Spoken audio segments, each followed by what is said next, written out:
दोस्तों, राजस्थान के खैरा थल आदर्श नगर कॉलोनी में आदर्श नगर कॉलोनी के रहने वाली मिथिलेश जब अपनी छत पे दोपहर के टाइम में जब चढ़ती है तो उसे दुर्गंध की महसूस होने लगती है। जब दुर्गंध की महसूस होती है तो अपने पति राजेश को बुलाती है और पूछती है कि आखिर ये इतनी दुर्गंध कहाँ से आ रही है। राजेश भी चौंक जाते हैं, आखिर इतना दुर्गंध कहाँ से और क्यों आ रही है। इसके बारे में वो भी चौंक जाते हैं और दुर्गंध काफ़ी ज़्यादा आ रही थी और दुर्गंध से जो चारों ओर के लोग जो कि काफ़ी परेशान हो चुके थे। इसी तरह देखते देखते राजेश शर्मा ने अपनी मोबाइल से ही अपने थाने के फ़ोन करते हैं और थाने पे फ़ोन करते ही कहते हैं कि सर ऐसे ऐसी बात है जो कि हमारे ही छत और हमारे ही बाजू से कहीं से जो कि दुर्गंध काफ़ी ज़्यादा आ रही थी, जो कि लोगों के नाक देने में काफ़ी असहज हो रही थी। आखिर पुलिस थाने जो कि वहाँ से डीएसपी अपने टीम के साथ वहाँ से चलते हैं और चलने के बाद वहाँ आदर्श नगर कॉलोनी में पहुँचते हैं। आदर्श नगर कॉलोनी में पहुँचने के बाद उन्होंने अपनी टीम के साथ जब जांच करने लगते हैं, चारों तरफ देखने लगते हैं, तो पता चलता है कि एक ड्रम से जिस मिथिलेश देवी ने फ़ोन किया था उन्हीं के छत पर से एक ड्रम में लाश में मिलती है। वो लाश जो कि एक युवक थी। लाश जो कि मिला था जहाँ से उस लाश ड्रम में एक नीले ड्रम में पैक थी और लाश के अंदर जो कि नमक भी रखा गया था और जो कि ऊपर से भारी भरकम पत्थर भी रखा गया था और जो होता है उसमें से एक युवक की लाश जो कि सड़ी गली मिलती है। लाश को गलाने के लिए उसमें नमक का प्रयोग किया गया था। उस लाश को शिनाख्त होती है। पुलिस प्रशासन जब अपने कब्जे में लेती है उस लाश को तो पता चलता है कि वो उत्तर प्रदेश के शाहजहाँपुर का रहने वाला युवक था, जिसका नाम था हंसराज। हंसराज जो कि मूल निवास उत्तर प्रदेश का नवाजिया नवाजपुर गांव का रहने वाला था। अपनी पत्नी और 3 बच्चों को लेकर के वहां पर रहा करता था। लेकिन जिस दिन से ये घटना घटी थी उसी दिन से पत्नी और 3 बच्चे और जो कि मकान मालिक का जो लड़का जो था जितेंद्र जो कि उसी दिन से गायब थे। आखिर क्यों इसके बारे में जो राज खुलता है वो सब कुछ चौंका करके रख देता है। जब 2 से 3 दिनों बाद इनकी गिरफ्तारी होती है और 3 बच्चों की से पूछताछ होने लगती है तो बड़ा बेटा जो हर्षल ने बताता है माँ अपने पिता का कत्ल के बारे में वो सब कुछ चौंका करके रख देता है। नमस्कार, प्रणाम दोस्तों, और मैं जेबी शर्मा आप सभी का स्वागत करता हूं। दोस्तों आज की कहानी राजस्थान की अलवर आदर्श कॉलोनी से है। आदर्श कॉलोनी के रहने वाले राजेश शर्मा और जो होती है उनकी पत्नी का नाम है मिथिलेश। पत्नी का नाम मिथिलेश जो कि सुबह का टाइम जो कि दोपहर का ही टाइम हो रहा था और जो कि अपनी पत्नी मिथिलेश अपनी ही छत पे किराए के दिए गए मकान जो थे उसी पे ही छत पे चढ़ती है और छत पे चढ़ने के बाद उन्हें जो होता है दुर्गंध से महसूस होने लगता है। नाक देना उनके लिए असहज हो रहा था और सभी ग्रामवासियों को भी काफ़ी नाक देने में जो कि असहज हो रहा था। लेकिन यह मामला जो होता है अपने पति को बताती है और कहती है कि हमारे छत के आजू बाजू से जो होता है काफ़ी दुर्गंध आ रही है और कहाँ से आ रही है। इसके बारे में राजेश शर्मा से बताती है। राजेश शर्मा भी चढ़ते हैं छत पे और पहुंचते हैं तो दुर्गंध जो कि काफ़ी ज़्यादा थी। इस दुर्गंध से उन्होंने शक के दौरान पुलिस को फ़ोन करते हैं, किशनगढ़वास में फ़ोन करते हैं। पुलिस प्रशासन जो कि सख्त होती है और जो कि तुरंत एक्शन में आ जाती है और आने के बाद पुलिस तमाम जगह पे जांच करने लगती है और जांच करने के बाद मिथिलेश देवी की छत के ऊपर से एक नीले ड्रम में एक युवक की लाश मिलती है। नीले ड्रम में पूरी तरह से पैक किया गया था, ऊपर से कपड़ा था और जो कि कपड़े के नीचे पत्थर था, पत्थर के नीचे नमक भी था और जो कि उसके अंदर एक युवक का लाश मिलता है पूरी तरह से सड़ा गला हुआ था। पूरी तरह से सड़ा गला हुआ था। उस लाश की पुलिस शिनाख्त करती है और जो कि शिनाख्त करने के बाद थाने पे लिखा पड़ी होती है उस लाश की और पहचान की जाती है, तो पता चलता है कि उसी किराए के घर में रहता था राजेश शर्मा के वो व्यक्ति जिसका नाम था राजेश शर्मा। राजेश शर्मा के घर पे किराए के रहता था जिसका नाम था हंसराज। हंसराज अपने 3 बेटों के साथ और पत्नी के साथ वहाँ रहा करता था। वो उसी दिन से गायब थे, कुछ दिन पहले से ही गायब थे। जब ये पता चलता है तो उनकी खोजबीन और जो कि तमाम जगहों पर उनकी पूछताछ होने लगती है। वहाँ तक कि मकान मालिक का बेटा जितेंद्र भी गायब था।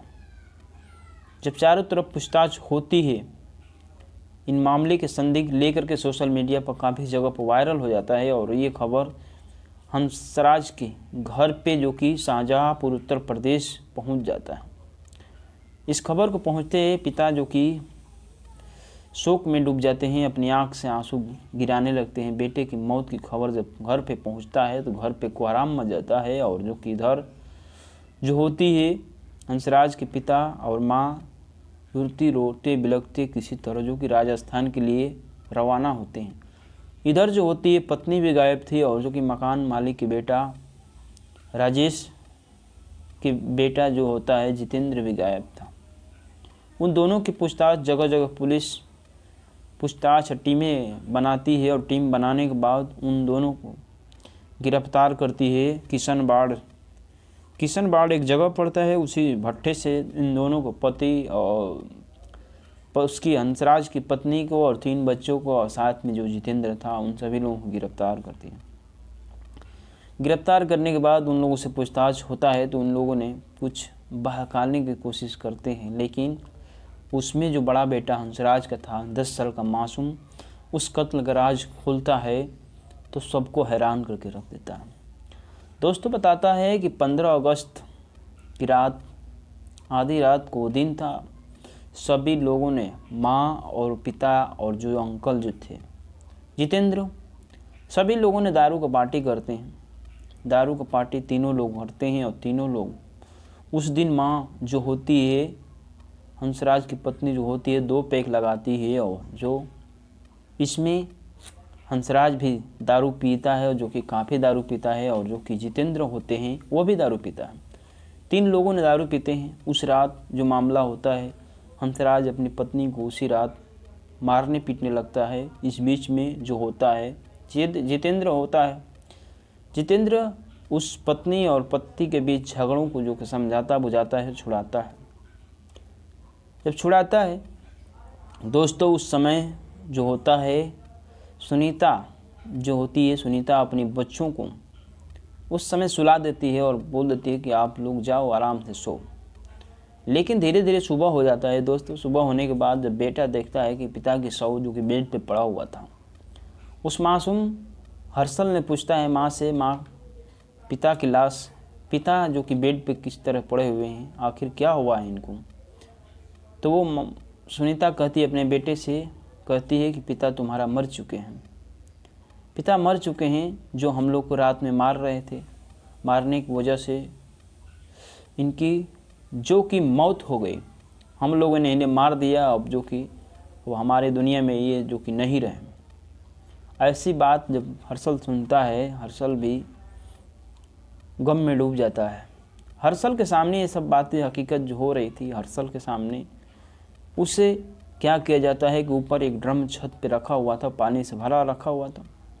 उसी ड्रम के जितेंद्र और सुनीता ने खाली करते हैं पानी को और पानी के खाली करने के बाद हंसराज की लाश उस ड्रम में पैक कर देते हैं, ऊपर से नमक डाल देते हैं और जो होता है पत्थर भी डाल देते हैं, ऊपर से कपड़ा डाल देते हैं। बीते दिन जब दुर्गंध आना चालू हुआ तो इस हत्या और कत्ल का राज खुलता है दोस्तों, खुलता है। और उस मासूम हर्षल ने बताता है कि पिता के न रहने पे अंकल जो होते हैं हमारे रूम पे आए दिन जो कि आया करते हैं, चॉकलेट और टॉफी दे करके मम्मी जो कि हमें बहका देती है और अंकल माँ जब पिता नहीं रहते हैं तो माँ के साथ जो कि बात करते हैं, तमाम चीज़ें करते हैं। हंसराज इस खबर को पहचान चुका था कि हमारी पत्नी जितेंद्र के साथ लव अफेयर कर रही थी। इस मामले में पति और पत्नी के बीच काफ़ी ज़्यादा झगड़ा होता रहता था। 15 अगस्त के दिन मासूम बताता है कि 15 अगस्त का दिन वो था। पिता और माँ में झगड़ा होता है, लेकिन पिता ने अपनी माँ को सिगरेट से जला देता है भट्ठे पे। दोस्तों, जितेंद्र था पूरी तरह से सुनीता का सहयोग करता था, और जो कि सहयोग में करते करते उन दोनों के बीच जो कि रिलेशन होने लगे। जितेंद्र ने यह भी कह चुका था कि इस रास्ते से अगर अपने पति को हटा देती हो तो हमेशा हमेशा के लिए तुम्हें और तुम्हारे बच्चों के लिए मैं साथ दूंगा। इसी बात से नाराज पत्नी ने अपनी प्रेमी के साथ मिल करके इस रास्ते से अपना पति को ही जो कि हमेशा हमेशा के लिए साफ कर देती। दोस्तों, शाहजहाँपुर के उत्तर प्रदेश के रहने वाला था। उसकी लाश की पोस्टमार्टम होती है तो साहब पोस्टमार्टम में हंसराज के साफ दिख रहा था कि उसकी गला घोट करके मारा गया था। जोर ज़बरदस्ती के साथ उसकी हत्या की गई थी। हत्या करने के बाद उसकी लाश को ड्रम में पैक कर दिया था। उस साबुत को मिटाने के जल्द से जल्द लाश को गलाने के लिए उन दोनों लोगों ने नमक का इस्तेमाल और प्रयोग किया था, और जो कि जितेंद्र काफ़ी दिनों से उस महिला के साथ रिलेशन में था, और जो होता है वही उन्हीं के रूमों में भाड़े किराए के रुपये में 1500 रुपये के तौर पे दे रहा था। अभी कुछ ही दिन रूम में रहते हुए हुआ था। ये बात जब गांव से हंसराज चला था तो ये नहीं पता था कि हम अपने घर लौटेंगे या ज़िंदगी में हमेशा हमेशा के लिए जो कि दूर हो जाएंगे। हंसराज की पत्नी कातिल बन गई और पति हमेशा हमेशा के लिए अपने बच्चों और जो कि परिवार के लिए छोड़कर चला गया। अब परिवार जो कि बेसहारा हो गया। हंसराज अपने परिवार का झीका ईंट भट्ठों पे काम करके चलाता था, लेकिन इसे पता नहीं था कि हमारी पत्नी किसी के बहकावे में आकर, किसी के प्यार में आकर के हमारा कत्ल और इस घटना को अंजाम तक दे देगी। दोस्तों, इस तरह पत्नियों पे आप कैसे भरोसा कर सकते हैं कि आज हमारे साथ और कल किसी और के साथ। लेकिन अपनी सावधानी अपने साथ रखनी चाहिए, अपने परिवार के साथ भी देखभाल अच्छी तरह से करना चाहिए। जय हिंद, जय भारत।